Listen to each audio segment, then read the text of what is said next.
Hello friends, আজকে নিয়ে এসেছি অনুষ্ঠান বাড়ির স্টাইলে একটু পুঁই শাকের ছ্যাঁচড়া। পুঁই শাক নিয়ে নিয়েছি কেটে ধুয়ে, তার মধ্যে নিয়ে নিয়েছি হচ্ছে কিছু মশলা, আদা, জিরা, রসুন, কাঁচা লঙ্কা। আর ওইদিকে নিয়েছি মাছের মাথা, নুন হলুদ মাখিয়ে নিয়েছি আর সবজি কেটে নিয়েছি। একটা কড়াইতে একটুখানি সামান্য জল আর নুন দিয়ে আমি শাকটাকে আগে ঢেকে সিদ্ধ করে নিয়েছি, কারণ সিদ্ধ করে নিয়ে এভাবে সিদ্ধ করলে শাকটার মধ্যে যে ডাঁটাগুলো আছে এর মধ্যে সমস্ত লবণাক্তটা চলে যাবে, তাহলে টেস্ট হবে। তারপরে একটা তেল দিয়েছি, কিছুটা তেল দিয়ে আগে আমি নুন হলুদ মাখানো মাছের মাথাগুলো বেশ লাল করে ভেজে নিয়েছি, ভাজাটা তুলে রেখেছি। তারপরে ওই তেলের মধ্যে আস্তে আস্তে আমি সমস্ত সবজিগুলো ভেজে নিয়েছি। পটল ভেজে নিয়েছি, তারপরে নিয়েছি আলু ভাজার পরে সমস্ত এক এক করে কুমড়ো ভাজা, ঝিঙে দিয়েছি, একটু ঝিঙে, বেগুনও দিয়েছিলাম।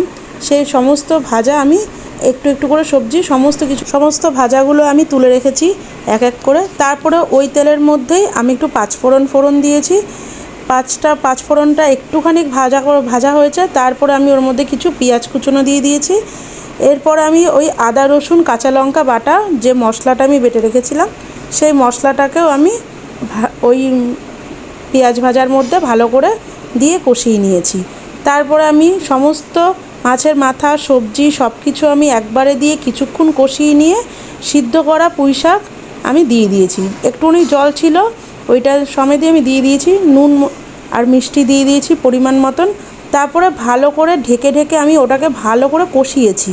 কষানোর পরে যখন দেখব একদম গা দিয়ে তেলটা ছেড়ে দিয়েছে, তখন আমি একটু জায়ফল আর একটু জয়িত্রী গুঁড়োর সাথে সামান্য ঘি মিশিয়ে ওটাকে আমি 5 মিনিট একটু ঢেকে রেখেছিলাম স্ট্যান্ডিং টাইমের জন্য। তারপরে একটা বাটিতে পরিবেশন করেছি। এই মশলাটার জন্যই কিন্তু একটা আলাদা গন্ধ এনে দেবে, পুরো অনুষ্ঠান বাড়ির মতন। একবার হলেও ট্রাই করে দেখবেন, আশা করি আপনাদের খুব ভালো লাগবে।